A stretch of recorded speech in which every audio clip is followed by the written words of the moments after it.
Welcome to Mathematics. Today we'll be solving the Pearson Edexcel IAL January 2023 paper of S1. The first question is about a histogram.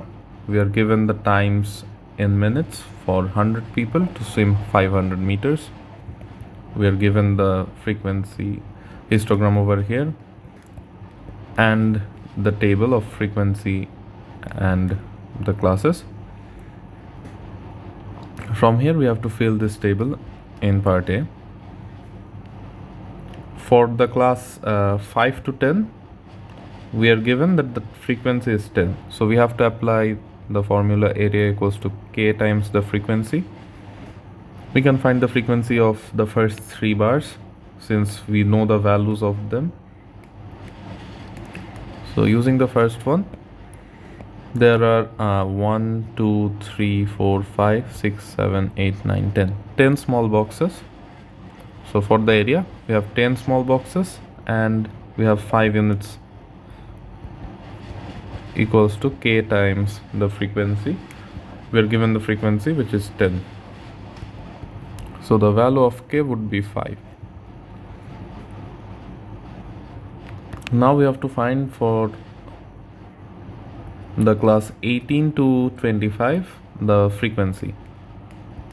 The area for this would be for 10 to 20, for 18 to 25, area is equal to, we have 10 small boxes over here, 20 and 25. So 25 small boxes times the width of this bar is 25 minus 18, which is 7. This is equal to k times f. K is 5, this is f. The value of f would be 25 into 7 divided by 5, which would be 35.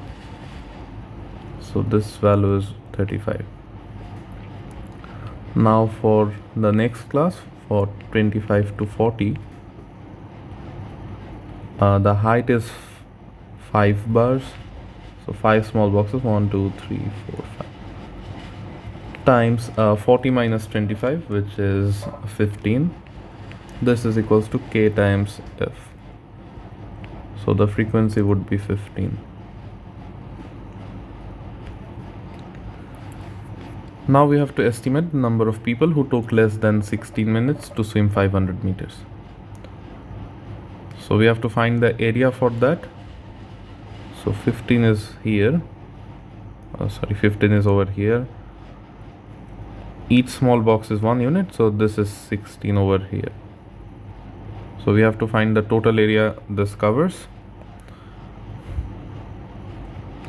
We know the total frequency for this class and this class, so we can just use the area of this to find this frequency. The height would be 10, 20, 30. So this area, it has a height of 30 small boxes times this is 16 and this is 14, so this is 2. This is equals to 5 times f. The value of f would be 12. So the frequency of, or the number of people n would be equal to 10 plus 16 from the first 2 classes. So this is 10, this is 16, and this red area over here would be 12.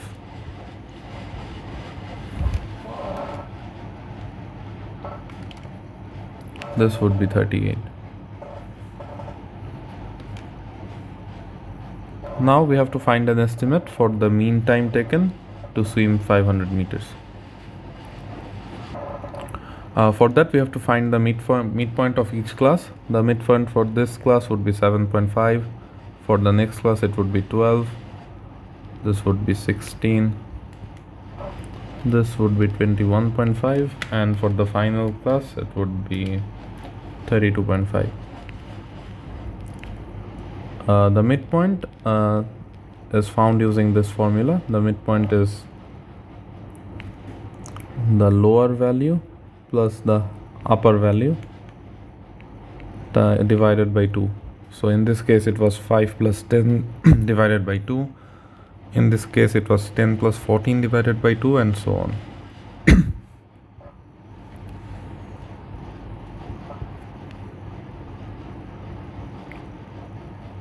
So for the mean would be the summation of frequency times the time. So summation of ft divided by the total number of people. The total number of people here is 100. So we have to find the summation of f times t. So this is the value of t and this is the value of f. So we have to multiply 7.5 with 10, then add 12 times 16, add 16 times 24, and so on. So 7.5 times 10 plus 12 into 16 plus 16 into 24 plus 21.5 into 35 plus 32.5 into 15. We get a value of 1891. So the mean would be 1891 divided by 100. This would be 18.91 minutes. Now in the next question, we are given the summation of f times t square, and we have to find an estimate for the standard deviation. The formula for the standard deviation is root over the summation of f t square divided by n minus the mean square. So this is the mean squared. We are given the value of the summation of f t square, which is 41033 divided by n, which is 100, minus mean square, which is 18.91 squared. So we get a value of 7.26 minutes. Now in part E, we are given Q3, which is 23. We have to use interpolation to estimate the interquartile range. So we know Q3. To find the IQR is Q3 minus Q1. So for this case, we know the value of Q3, which is given to be 23. Now we have to find the Q1th term, so the value for which Q1 occurs. This would be n times 4. The value of n is 100. This is 25. So the 25th value in ascending order in this sequence of time. So in this table, this is the times of 100 people in a table. So the 25th value is the value of Q1.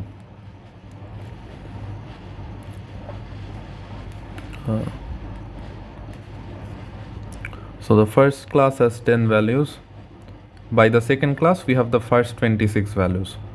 So the value of Q1 lies in this region over here between 10 and 14. Now we have to use the formula for the quartile. We can use two methods. We can use the formula directly for interpolation. In this case, for Q1, it would be, so this is the formula we can use. Instead of Q1, if we had Q2, we would use n by 2 in this case. The rest would remain the same. For Q3, it would be 3n by 4. The rest of the stuff would be the same.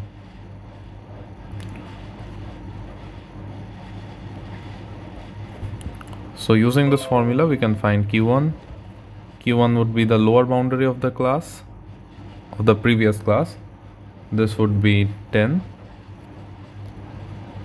And then we'll add n by 4, which is 25, minus the cumulative frequency of the previous class.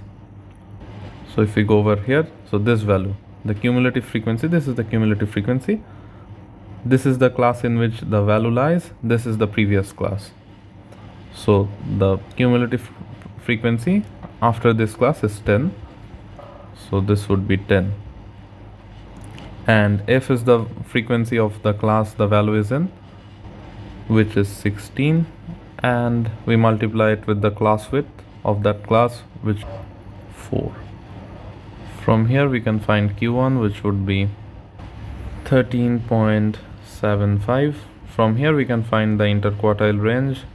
This would be 23 minus 13.75. 23 is the value of Q3, which we found. This value would come out 9.25. We can use another method to find D. So we can do this alternate method. If you don't want to watch this method, you can skip ahead. So this would be using a number line. The class that Q1 lies in starts with a frequency of 10 and it ends at the frequency or cumulative frequency of 26. And the values start from 10 and it goes up to 14. Q1 is somewhere at the end of it, since it is the 25th value. This is the 25th value, and the value for this is Q1. So we can use the unitary method over here.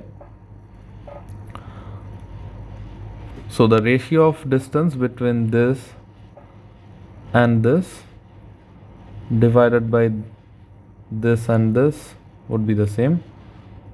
For example, Q1 minus 10, so this distance divided by 25 minus 10 would be equal to the total distance between 14 and 10, so 14 minus 10 divided by the total in the red, so the 26th value to the 10th value, the gap is 16 values, so 26. From here we can find Q1. Q1 would be 4 by 16 times 15 plus 10, which would be 13.75 once again. From here you can find the IQR in the same method. Now moving on to question 2.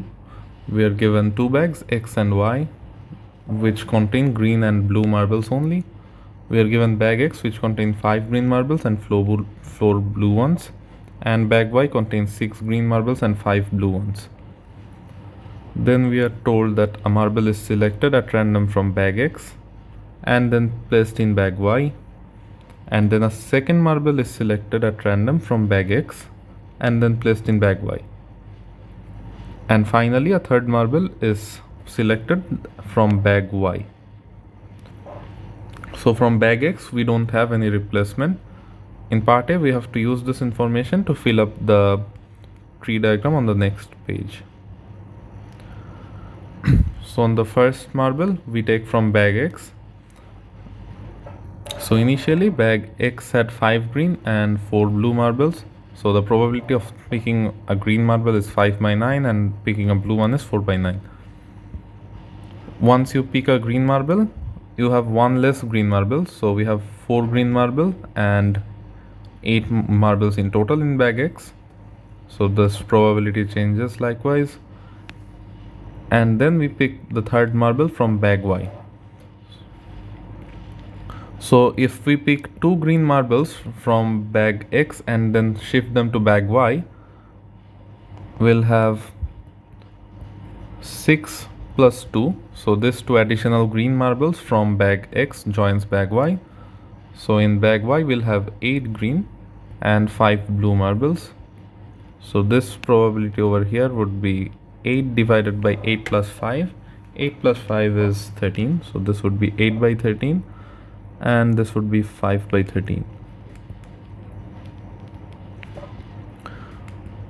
Now if we take this branch, so firstly we pick a green marble and then a blue marble from bag X.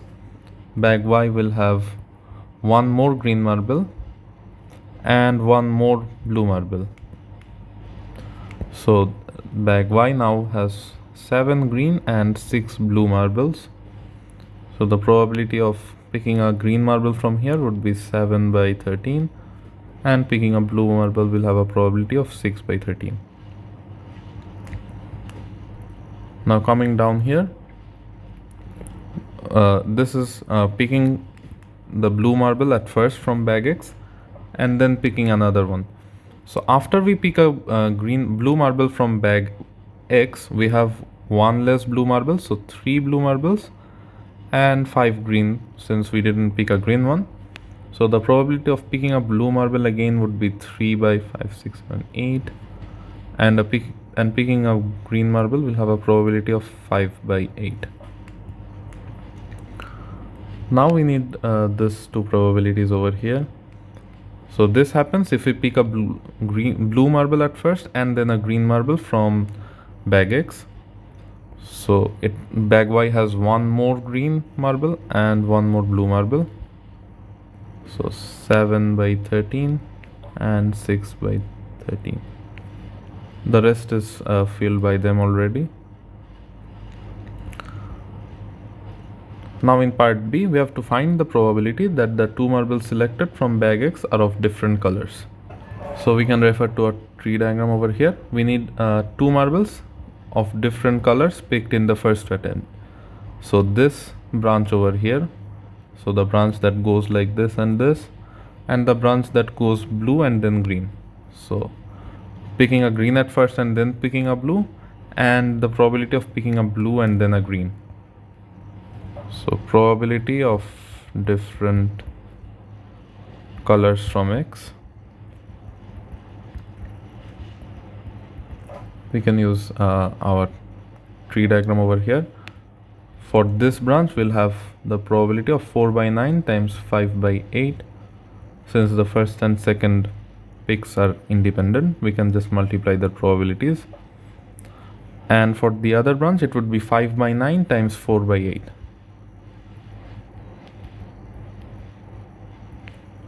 This will come out to be 5 by 9. This is part B. Now for part C, we have to find the probability that 3 marbles are selected of the same color. We can again refer to a tree diagram. In this case, we have 3 marbles of the same color. So this branch over here of green, green, green, or this branch over here of blue, blue, blue. The probability of picking 3 green would be 5 by 9 times 4 by 8 times 8 by 13, and the probability of picking 3 blue would be 4 by 9 times 3 by 8 times 7 by 13. So all three same would be the sum of both these probabilities. So 5 by 9 into 4 by 8 into 8 by 13 plus 4 by 9 into 3 by 8 into 7 by 13. This comes out to be 61 by 234. Now we are given a conditional probability that given that all 3 marbles are of the same color, the probability that they are all green.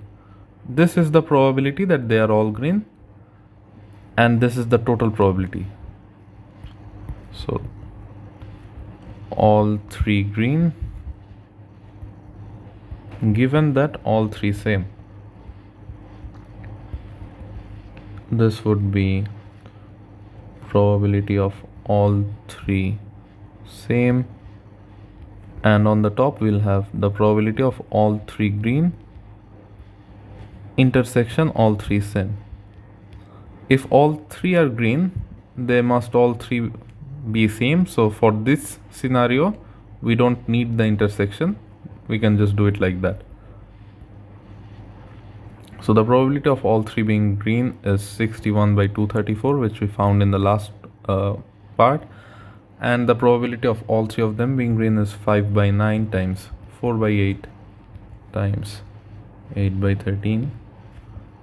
If we calculate this, we get 40 by 61.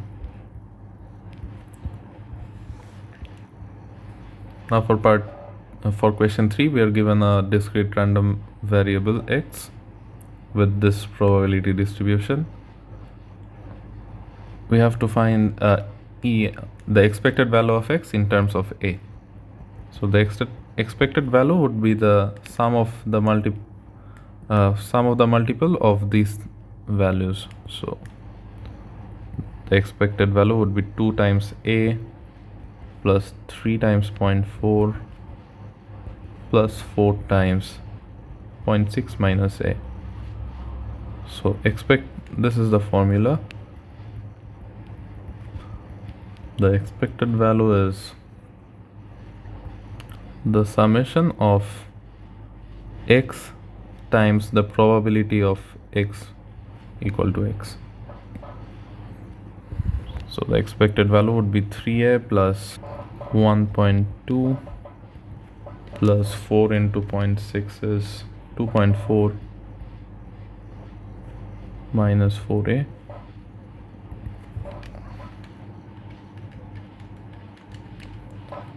So this would be 3.6 minus 2a.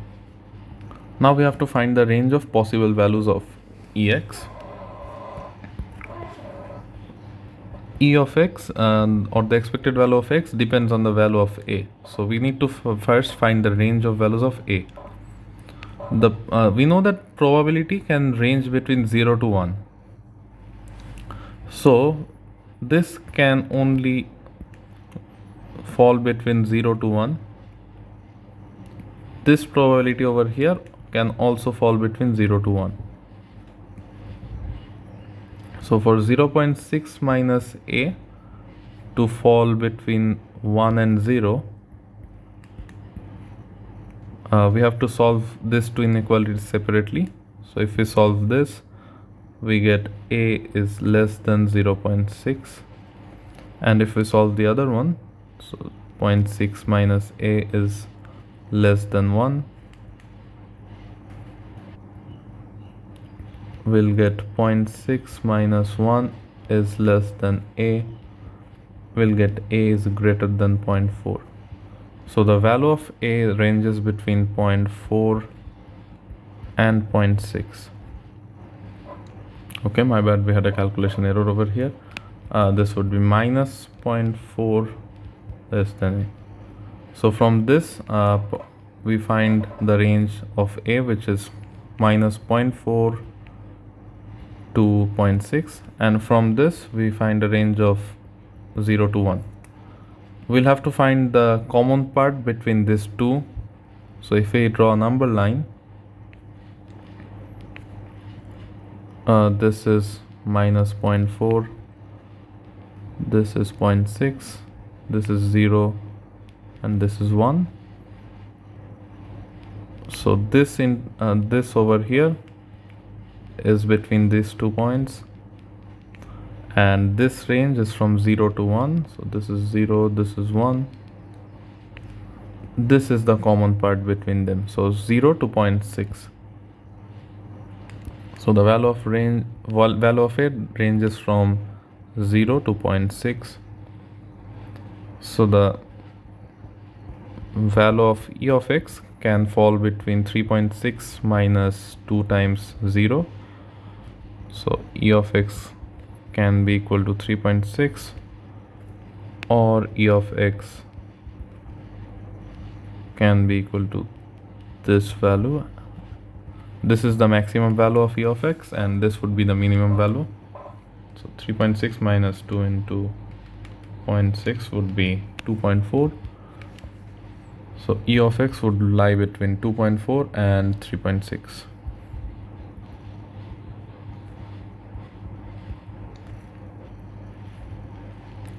And in fact, in this case, the range of values of probability would in fact be 0 to 0.6. This would also be from 0 to 0.6. We can use this as well, but in some other cases we might have to use this, because we know the value of, or the probability of 3 is 0.4. So this can be 0, this can be 0.6, but it cannot be more than 0.6, because if it was 0.7, the total probability would end up being 1.1, which is not possible. This is not necessary to do. That method would get you the values as well, but this would be safer. Now for part C, we are given the variance of x, and from there we have to find the possible values of a. Now the variance of x is equal to expected value of x squared minus the expected value of x whole square. So for this we need the expected value of x square. We have to use our table over here to find that. So the value of x squared would be 4, 9 and 16. So expected value of x squared would be 4a plus 9 times 0.4 plus 16 times 0.6 minus a. This would be 4a plus 3.6 plus 9.6 minus 16a. This would come out to 13.2 minus 12a. So 13.2 minus 12a minus the expected value squared, the expected value of 3.6 minus 2a whole square. This is equal to the given value of variance x, which is 0.56. So 0.56 is equal to 13.2 minus 12a minus, we'll break this down. So this will be 3.6 squared minus 2 into 3.6 into 2 plus 2a whole square. We need this formula over here. So if we have a minus b whole square, if we break it down, we get a square minus 2ab plus b square. If we expand on this, we get 0.56 equals to 13.2 minus 12a minus 3.6, 12.96 minus, this is a. So this would become positive since we have two negatives multiplied together. This would be 14.4a, and finally we have minus 4a squared. We can move the equation to the left. We'll get 4a squared plus, so this would become minus 14.4a plus 12a.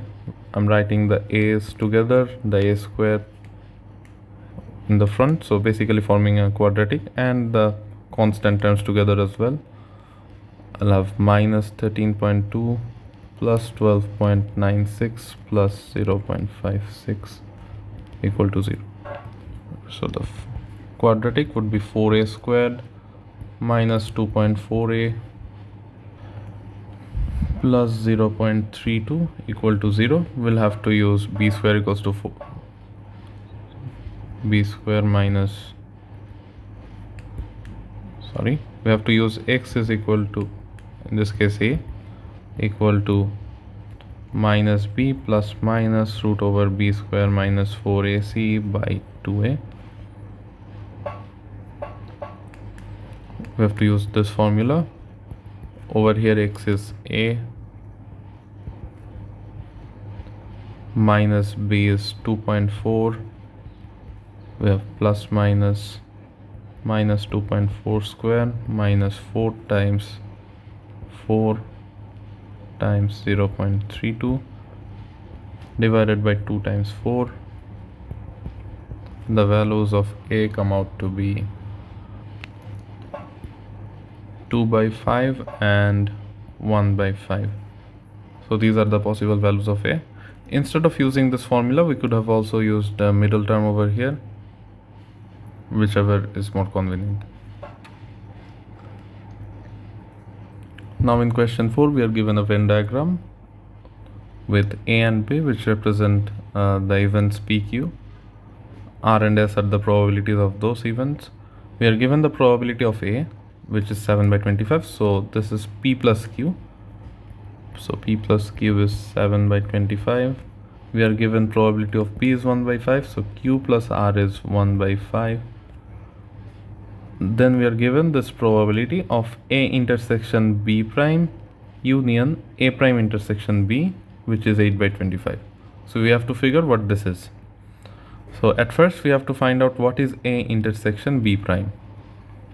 So a trick for this, for intersection, would be to consider what is A at first. So I'll do A with blue. So this is A, this is also A. Now we have to find what is B prime. So B prime is anything except B. So anything except these two areas. So this is B and this is B. Now if this is an intersection, we'll take the part which is marked in both colors. So this part only. So this part over here is A intersection B prime. I'll shade that. So this part over here is A intersection B prime. And now we also have to find A prime intersection B. So I'll consider A prime in black. So A prime is anything outside A. So this is outside A and this is outside A. I'll remove the text from beforehand. And now we have to find what is B. So B is this part over here and this part over here. Since this is an intersection again, we'll have to find the common area between them, which is this. So this part over here is A prime intersection B. And now we want the union of them. So union is adding any area. We don't have to find a common part for it. So P plus R. So this basically means if we add them together, we combine this together, we can shade this area over here, so P, and this area over here, R. So P plus R is 8 by 25. Now we are told to use algebra to show that 2P plus 2Q plus 2R is 4 by 5. We can add all three of our equations that we just found out. So P plus Q being equal to 7 by 25, Q plus R being equal to 1 by 5, and finally P plus R being equal to 8 by 25. We can add all these three together. We'll get 2P from this and this, 2Q from this and this, and we'll get 2R from these two. And on the right side, if we add all three together, we 4 by 5. So we have shown what they wanted from us. So this is 1A. Now for 1B, we have to find the value of P, Q, R and S. P, Q, R and S completes the total area. So if we add all of them together, it would be 1, since the total probability is 1. So for part B, we have to use the fact that P plus Q plus R plus S is 1. Now we know that 2P plus 2Q plus 2R is 4 by 5. If we divide both sides with 2, we'll get P plus Q plus R being equal to 2 by 5. So this part over here is 2 by 5. So 2 by 5 plus S is equal to 1. From here we can find the value of S, which would be 1 minus 2 by 5. So S would be 3 by 5. We also know the value of P plus Q, Q plus R and P plus R. So we can just put that in this equation. So we have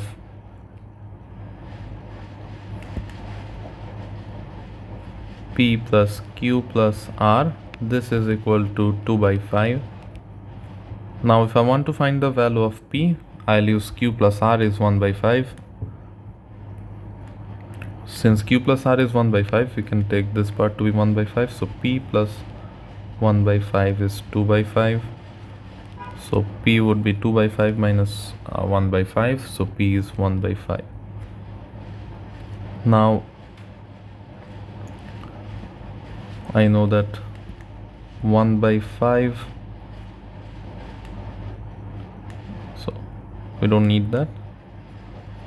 Now I can just write the equation again. So p plus q plus r is 2 by 5. Now I want to find q, so I want to eliminate p and r. So I'll take p plus r being 8 by 25. So 8 by 25 plus q is 2 by 5. So q would be 2 by 5 minus 8 by 25. The value of q would come out to be 2 by 25. And finally, I need the value of r. I can just put in my value of p and q, which I just found out, or apply the same method. So I want to get rid of p and q to find r.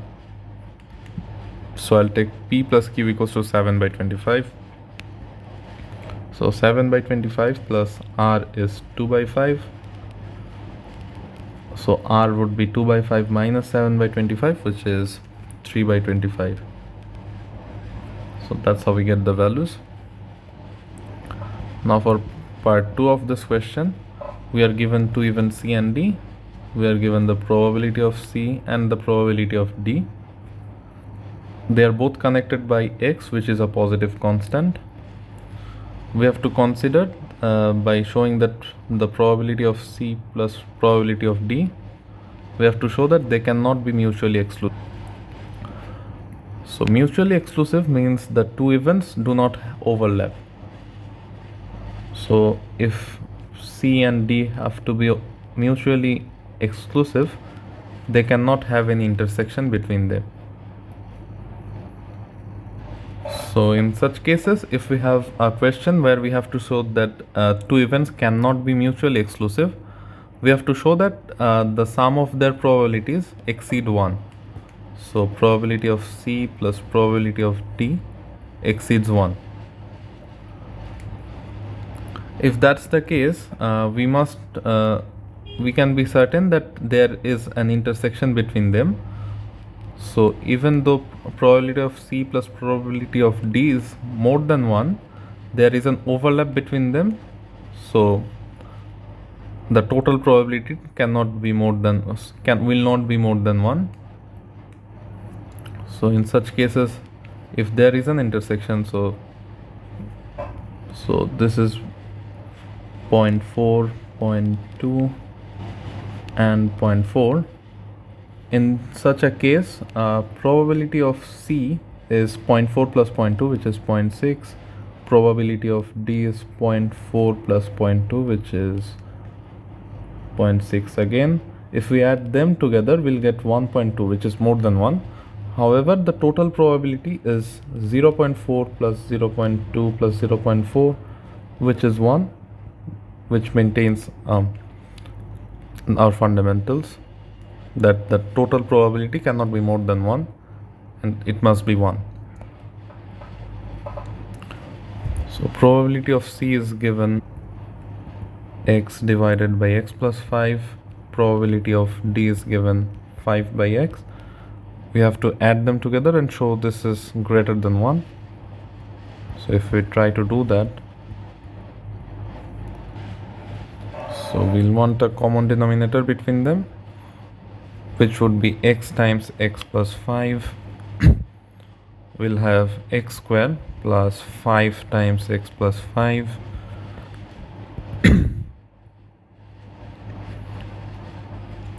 We'll have x squared plus 5x plus 25 divided by x times x plus 5. We can break the denominator as well and write it as x squared plus 5x. Now since the numerator is in addition form, we can separate it to cancel this out.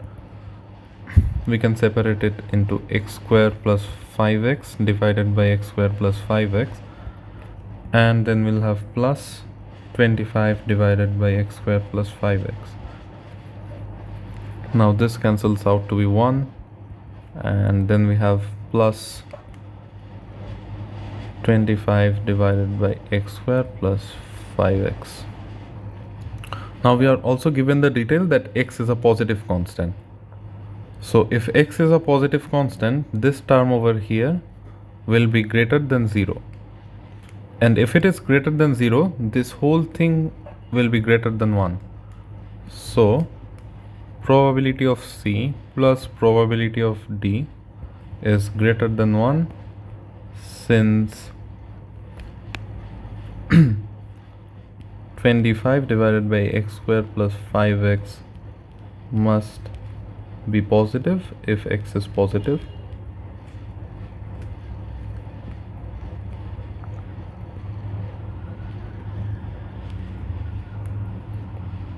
Therefore, they must have an intersection and cannot be mutually exclusive.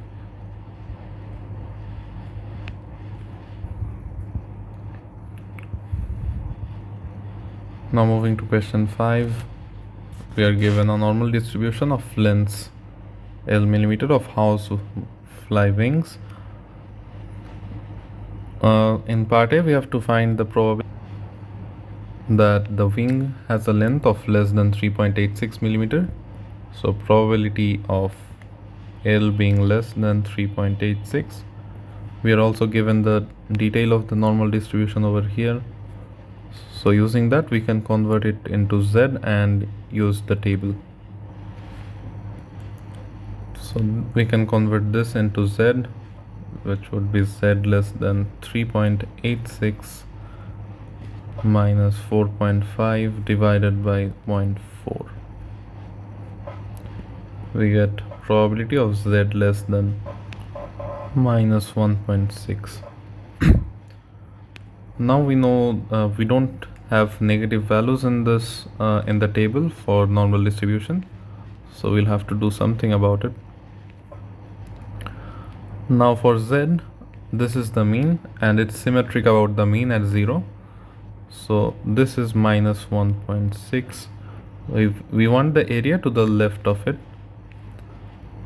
By symmetry, if we have 1.6 over here, the area to the right of it will be the same. So this is equal to probability of Z greater than 1.6. We also don't have greater than in our table. We only have for values less than positive values. So we'll have to change this again. This blue area is 1 minus this whole red area. So this is 1 minus probability of Z less than 1.6. So to the left of 1.6 we have this red area, and to the right of it we have this blue area, which we wanted to find, which we want to find in this case. So this blue area plus the red area will be 1, since the total probability is 1. So the blue area will be 1 minus the red area. The red area is given by this expression. So from the table we'll find the value of the probability for Z 1.6. Comes out to be 0.9452 from the normal distribution table. So this is in this.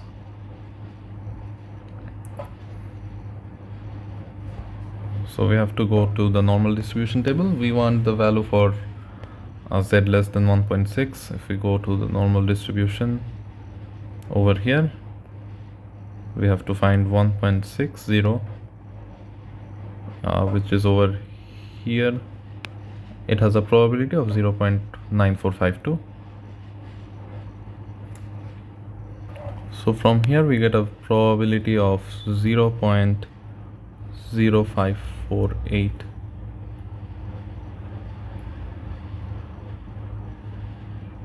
Now we have to find the upper quartile of L and the lower quartile of L. Now we know that to the left of the upper quartile we have 75% of the value. So this probability over here will be 0.75. So probability of L less than Q3 would be 0.75. So converting this into Z, Q3 minus the mean, which is 4.5, divided by the standard deviation, which is 0.4, is equal to 0.75. Now we have to use the smaller table, since we have 0.25. If we are using this smaller value, we have to think about 1 minus this value over here.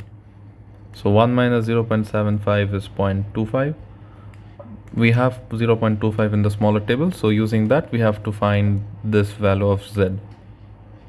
So going back to the formula book, okay, coming here we see that there is no 0.25 over here. I was mistaken. So if we don't have that, if we cannot use this table over here, we'll have to go back to this larger table. Now we knew the probability was 0.75. So we have to find the probability which is closest to 0.75. So if we scout for that, so let's find it. It's gonna be somewhere around here. So this is 0.7. So it's somewhere between these values. Now we have to find which value is closer to 0.75. So the gap of 0.75 from 0.7486 is 0.0014, and the difference of this value is 0.0017. So this value is closer, so we'll use 0.67. So returning back over here, we know that the value of z, so q3 minus 4.5 by 0.4 is equal to 0.67. So q3 minus 4.5 would be 0.67 times 0.4. So Q3 would be this plus 4.5. Q3 would come out to be 4.768 millimeters. Now in part 2 we have to find Q1. We can be smart about it and not have to repeat our process again. We know that the normal distribution is symmetric, so the gap between Q3 and Q2 will be equal to the gap between Q2 and Q1. So this gap over here and this gap over here is equal. So we have to find that gap. So Q3 minus Q2, the median and mean are the same in normal distribution since they're symmetric. So this gap is 4.768 minus 4.5, which is 0.268. So Q1 would be the value of Q2, which is 4.5 minus this value. So this would come out to be 4.232.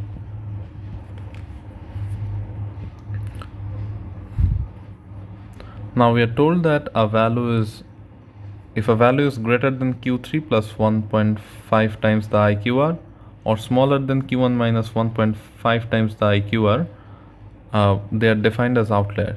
We have to find the two outlier limits. Q3 minus Q1 is 4.768 minus 4.232. This is 0.536. So the lower limit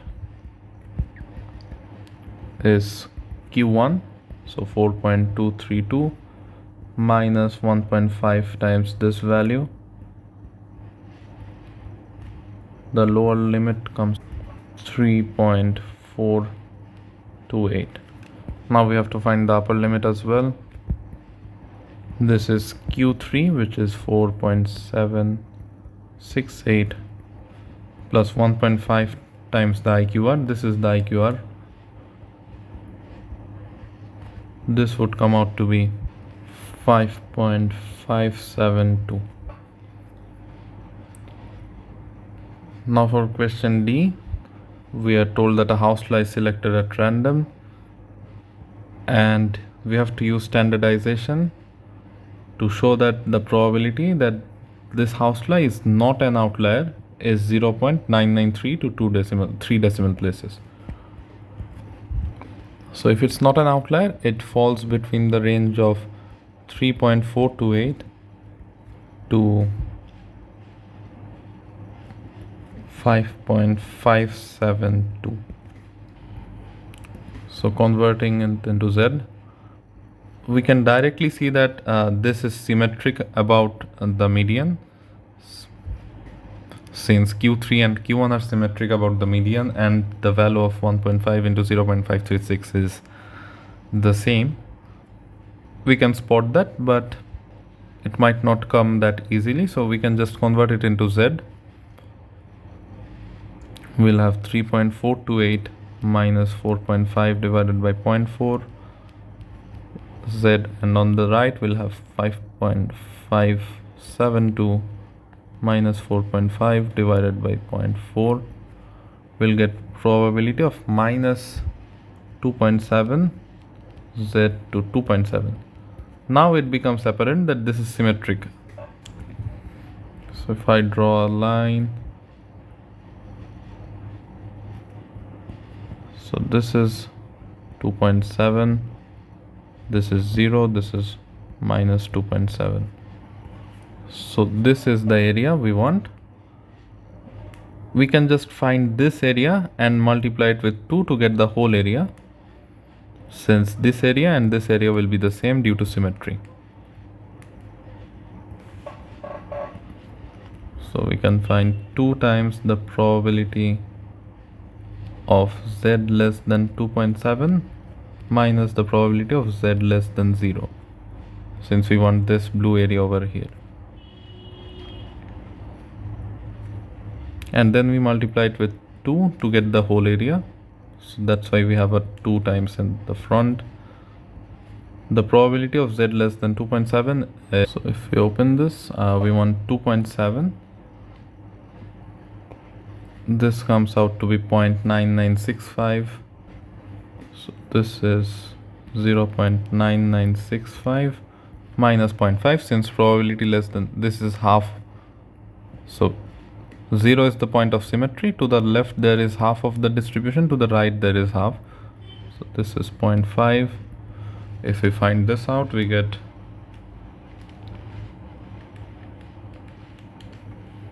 0.9930. So we have shown that it is 0.993 to 3 decimal places. Now in part E, we are given that this housefly is not an outlier. We have to find the probability that, given this condition, the probability of the housefly having a length greater than 5 millimeters.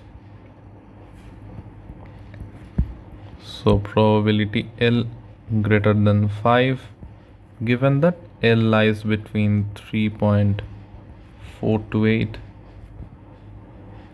and 5.572.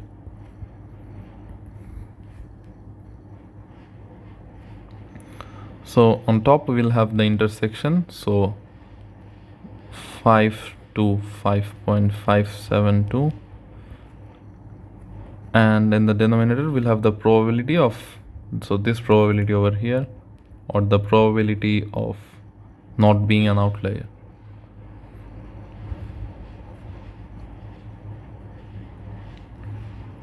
We can find the Z values of them separately over here. So for 5.572,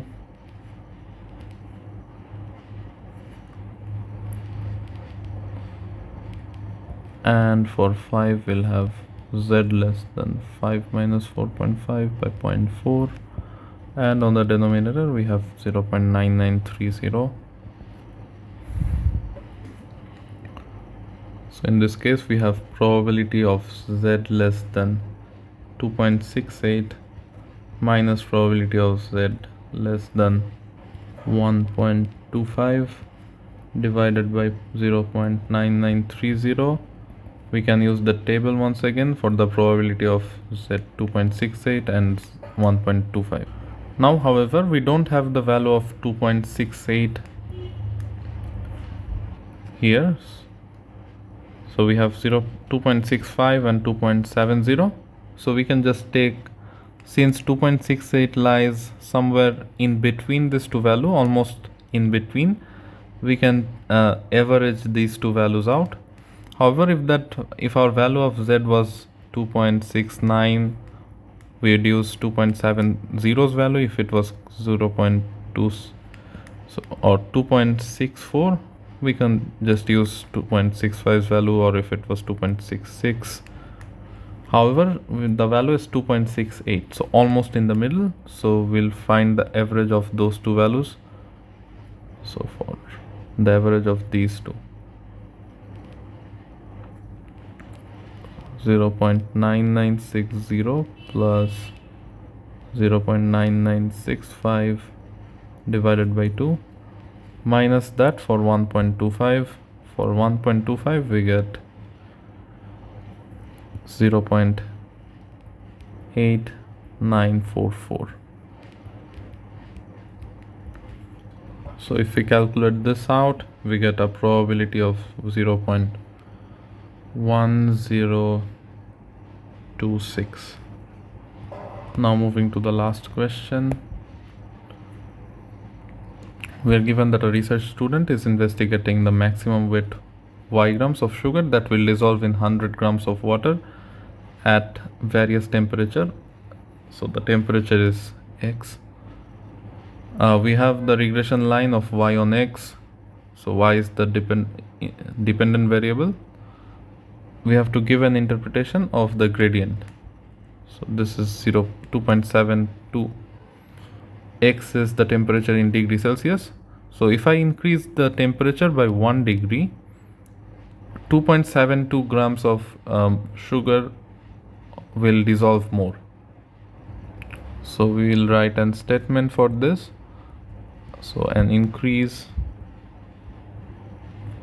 in temperature by 1 degree Celsius will allow 2.72 grams of sugar more to be dissolved. So it will allow a further 2.72 grams of sugar to dissolve.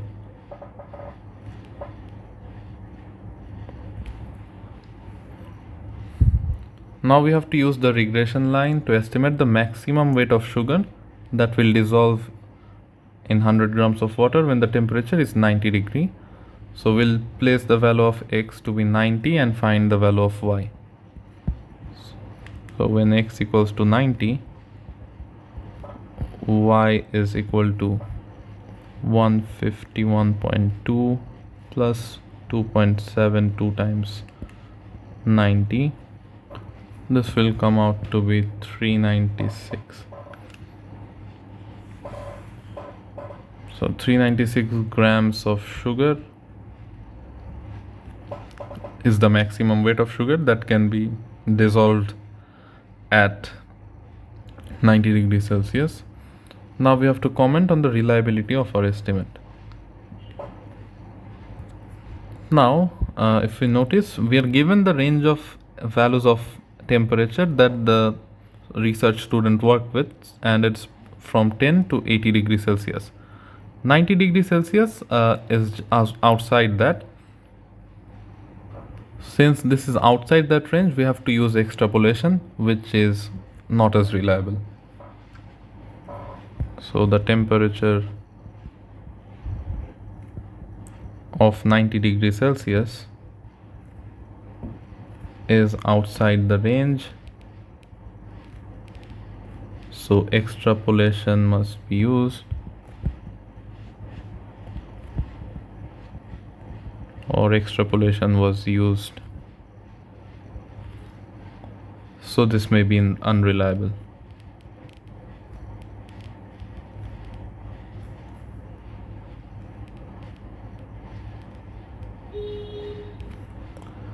Now for part D, we are given the summation of y, the summation of y squared, the summation of x squared, and the value of n.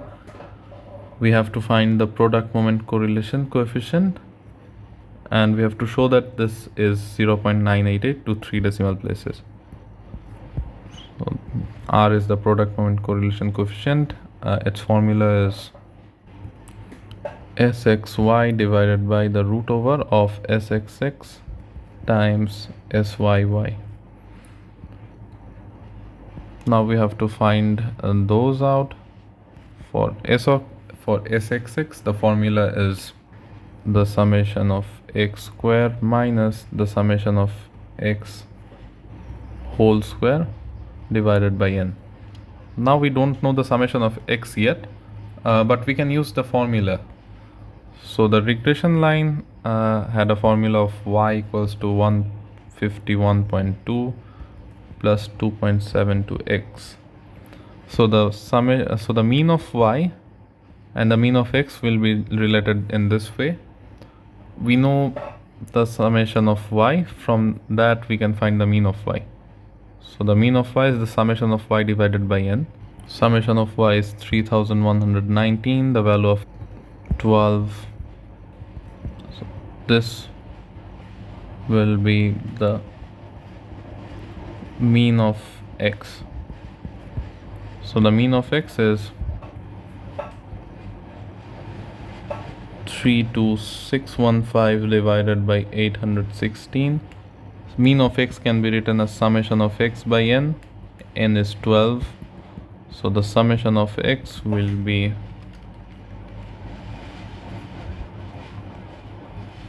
32615 divided by 68. From here we can find s double x. So we can move this to the right. sxx would be the summation of x square, which is already given to be 24,500 minus the summation of x squared. So 32615 by 68 whole square divided by 12. From here we get sxx, which is, so this comes out to be 5329.400501. So this is enough, since, or we could write the whole expression we get in our calculator for a greater accuracy. Now we also have to find syy. Syy is summation of y square minus summation of y whole square divided by n.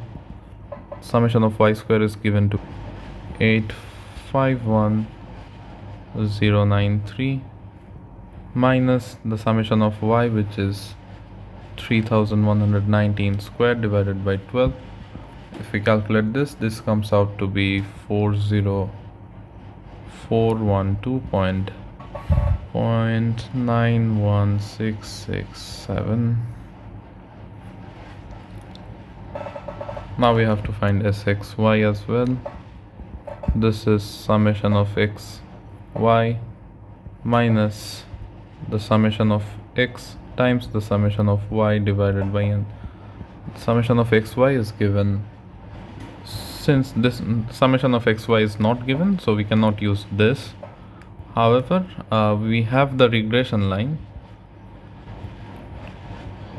So we have this equation for the regression line.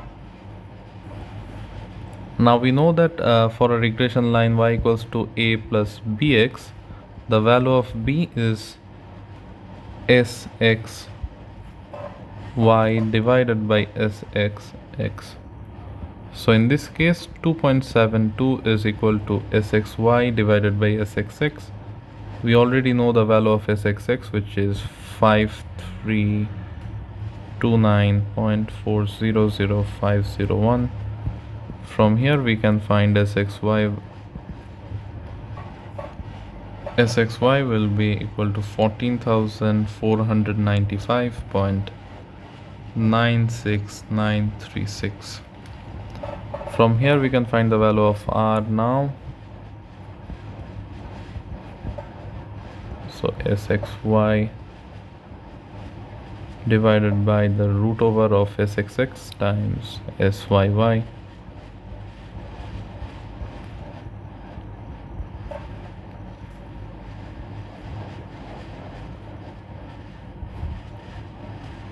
If maintaining so many significant figures become tough or time consuming, you can cut this off to 4 or 5 SF at max. So the value of R would come out to be 0.98775, so 0.9878. It's equal to 0.988 to 3 SF or 3 decimal places. And we have shown that.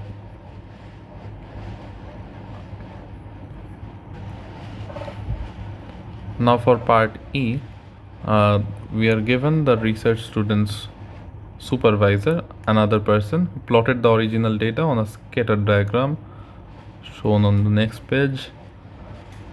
We have to use the scatter diagram and the correlation coefficient to discuss the suitability of the linear regression model. So the value of R, or the product moment correlation coefficient, is close to 1. Now if we look at the scatter diagram over here, it's almost a straight line. We cannot see any other patterns. We might see a jump over here, but it's still close enough to be a straight line. And the product moment correlation coefficient also says that. So we can support a linear regression model in this case.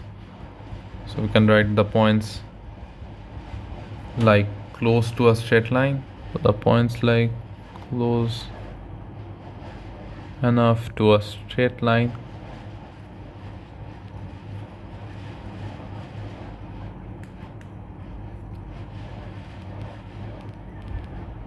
and the product moment correlation coefficient,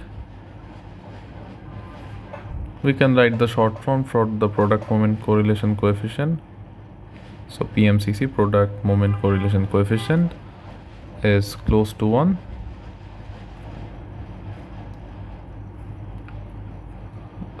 So this supports a linear model.